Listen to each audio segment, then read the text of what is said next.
So now some time has passed since the release of Shantae Half Genie Hero, and there's a few new additions to the game in form of DLC and the re-released Complete Edition. These were rolled out over the months after the game's released, with 3 packs to buy as well as free DLC added to the game. And I said I would go over all of it back in my original Half Genie Hero review, which you can see using the card up above. So judging by the length of this video, we got a lot to cover, so let's get into it. So the first DLC up to bat is the free difficulty known as Hardcore Mode. This was added in the first patch of the game out of nowhere, and it promises to give an old school experience by increasing the amount of damage every enemy does, slightly changing up the level design. That's about it. Now, while I did find the base game was a bit too easy in my mind, there's like after the 3rd level you can absolutely break the game. I think they went a little overboard here. The hardest part of the original game was the 2nd and 3rd levels, but after that you could plow through the rest of the game no problem. But since you have so little health, and with this enemy layout, you die so quickly now and have to play very patient, which kills this game's pacing.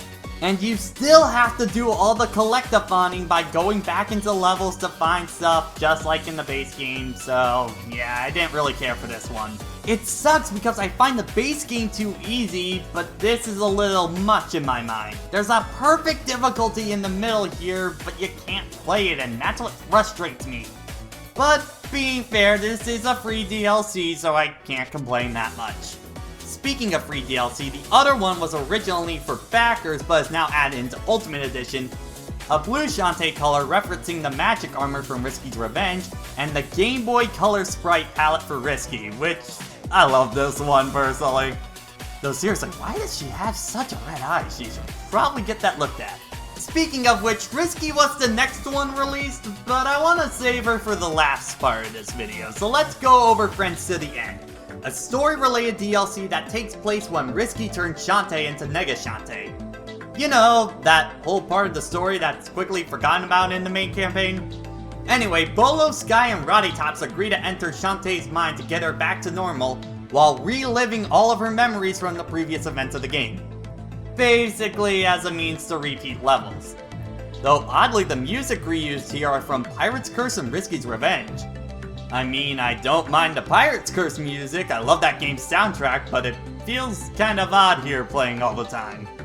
So in the retreads, you play as all 3 of them at the same time, and switch when you're on the ground with the 2 bumpers. You know Sonic Heroes, it kinda works like that. You have Bolo, who wields a ball and chain, and can latch onto hooks and swing himself, and the spike ball that ricochets off the ground. Roddy Tops can throw her head and reappear where it lands, passing through obstacles, as well as heal the team by eating a brain.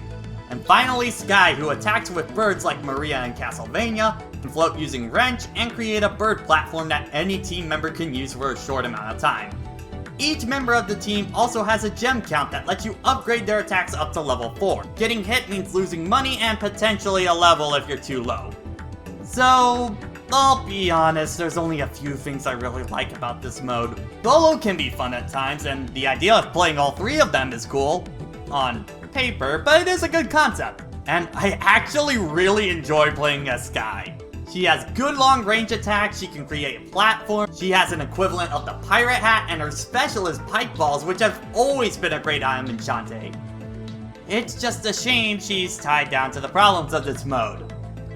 Unfortunately, because this is Shantae's memories, it's pretty much an excuse for the levels not really changing from the main quest, so the deja vu is gonna kick in here big time and not in a good way. It also doesn't help that their abilities don't really change the way you play through levels. You'll still be doing the same kind of platforming Shantae was capable of, and that journey is a lot more punishing than the original adventure, not so much because of the level design, but more that you're only playing with 3 hearts the entire adventure with no way to add more. I thought that's what these squids would do at first, but no, they're just there for trophies. That's it. All 3 characters have the same life pool, so it's not like you can switch one out if they're hurting. The only 2 ways you can heal yourself are by finding hearts when the game just showers you in money that you can't use in the shop because it's just for upgrades, or by switching to Roddy Tops and eating a brain which consumes half of her magic. This system just feels clunky, and the fact that there's no inventory system at all so you can't grab healing items for, say, a boss fight, just makes the entire game tiring to play. Not to mention with Roddy in general just brings the game down. Not only is she the only way you can heal, but her attacks are slow and don't have enough power to justify it, and her head throw, you can still get hurt during it, which can lead to unfair damage or death. Not to mention, all she really is used for level-wise is to stop in place, throw her head to get past an electrical barrier, and then switch to one of the other two. Level design in general is just not that good either. Because the game wants you to use every single party member, they keep forcing you to stop, switch to a character action, then switch back to the other one over and over, killing the pacing. It also leaves very little room for you to play as your favorite of the three, as you have to keep using all three of them all the time. So very little player expression is allowed at the end of the day. I think it would just be better if you could play as all three in separate campaigns and have level design based around their mechanics. Honestly, this mode is just not fun. I can't really recommend it to anyone. To me, it's not worth its asking price and is by far my least favorite way to play the game. So unless you get that Ultimate Edition, I wouldn't bother with this one. Now on to that costume pack, which include ninja, beach, and police officer costumes that each have a separate campaign that pretty much think of it like Friends to the End without the Shantae's mind parts. So the ninja outfit gives Shantae a sword, ninja stars as a weapon, the ability to wall climb, and disappear and reappear in 8 directions. She also has the benefit of running faster than normal. Beach Shantae lets her use a beach ball as an attack and have a borderline game-breaking bubble move that lets her float as long as she doesn't get hit or collide with anything. But you need to keep collecting sunscreen, otherwise you will eventually burn up and die. And then the police officer costume changes the game to be a lot like Mighty Switch Force, where you need to find prisoners, collect them, shoot your gun, and switch transparent blocks back and forth to clear the stage. Now you are still limited to only 3 hearts in these adventures, and the squids and criminals still serve no purpose, so just copy and paste what I said before back here. And you don't have a way to heal yourself directly, but because you aren't weighted down by the other 2 characters, I strangely don't find it as bad. It's still a problem, but I can get around it this time. Now for each of them, I think the ninja is alright. The sword is no different than Shantae's hair whip. Being able to dodge enemy attacks with vanish is fun, and I like the speed increase. But I don't know, it just feels kinda basic. Like, it feels too close to regular Shantae for me, and to be honest, I might as well just play the base game at that point. Also, the teleport doesn't seem to really work all the time, which can cause death, and that's always fun. The beach one, being honest, I feel like is a waste of time. The beach ball isn't that great.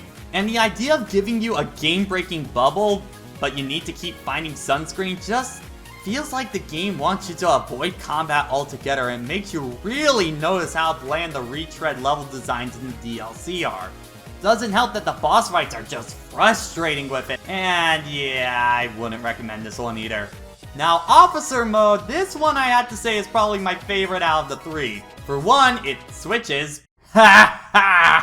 all the music to Mighty Switch Force music, which is great stuff, and Shantae's base attack is different, so new strategies can be formed on boss fights.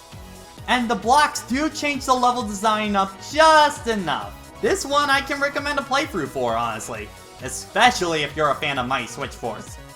But you do have to buy all 3 of them together, so for this one, it's really up to you, I feel.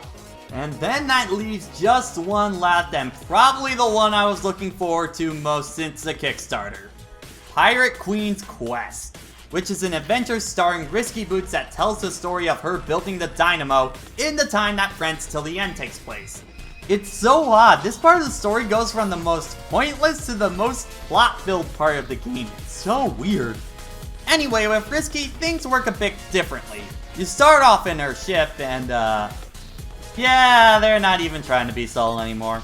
Well, from this ship, you're able to select any of the main levels to play in any order you want. The levels are pretty much identical to Shantae's first quest, with a little change here and there.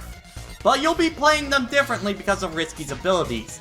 You have your standard pistol, seeker missile, and multi-shot for your gun, You can summon Tinkerbats to attack for you on the ground, and after each level you gain access to a new pirate item.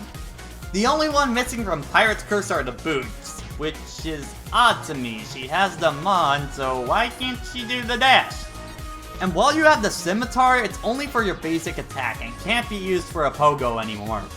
But you do have the return of the cannon jump, the pistol as mentioned before, and the pirate hat that she has on from the beginning of the game, so how come she has to...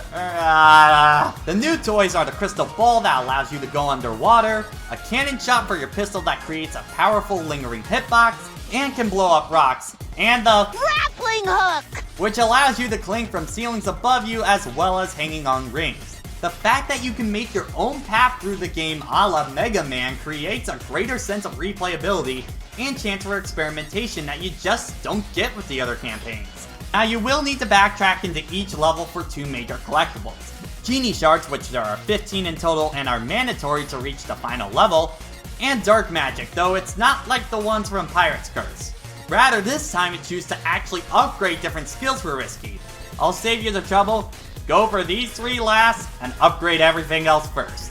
So yeah, you still have a little mandatory backtracking, but it doesn't feel as forced as Shantae's quest, where you need to go into a level just to get an item in order to bring it to another level to have the new one open up. If you go through each of the main levels and then do a cleanup run after, it should take no time at all. Especially when selecting a level you already completed, you can choose what area to start from, eliminating the need for the warp dance, and that's a streamlined idea that's totally fine by me. But I do have a few issues with this package. For one of them, and this is a broken record at this point, but the deja vu factor is still part of this mode, and it's a bummer that she doesn't get her own level or anything like that. And kinda like the transformations in this game, some of the gear feel like they overlap and one ends up replacing another. The pistol becomes almost useless as soon as you get Seekers or Multi-Shot, and especially after the bomb. Even a maxed out pistol is still weaker than a base bomb, and after the cannon and hat, the grapple hooks becomes a lot less useful. But other than that, that's really my only complaints with this add-on. I don't know, playing all the DLC back to back, I found this to be the most fun part of Half Genie Hero. Maybe it's because I feel like the pirate gear is just a better designed concept than the transformations. Maybe it's the streamlined nature of things. Maybe it's how there's so much more customization and how you want the adventure to play out. But I can easily say, if I go back to Half Genie Hero, this is what I'm gonna be replaying. So the DLC as a whole, it's kind of a mixed bag. Some here are fantastic, some are just kinda there, and some I have no desire to go back to. With the game complete now, I still feel the same way, thinking that Pirate's Curse is the better game. But don't get me wrong, Half Genie Hero is still a fun time too. But Pirate's Curse just feels more complete, while Half Genie Hero's content feels like there's a lot of hot air in here. But I still walked away satisfied, and now we wait for Shantae's next adventure. And judging by her newfound popularity, I have a feeling it won't be too long till we get to go back to Scuttletown. Finally done with this video. I can now cross this one off the... Wait, what? What do you mean they released another DLC while I was editing this video? I gotta talk about that too? Well, the new Blaster Master Zero inspired transformation turns Shantae into a tank that can shoot in 3 directions. It can make easy work of bosses and is alright. Not amazing, but it's fun to mess around with. The new Pajama mode has a pillow for an attack, Sheep has a bouncy projectile, and a cloud that keeps you floating and only stops after a certain amount of time or hitting a wall. Pretty much it's a better version of the beach mode and replaces the need for it in my book, and it's really fun. Are we done now? Is that it? Okay. Goodbye.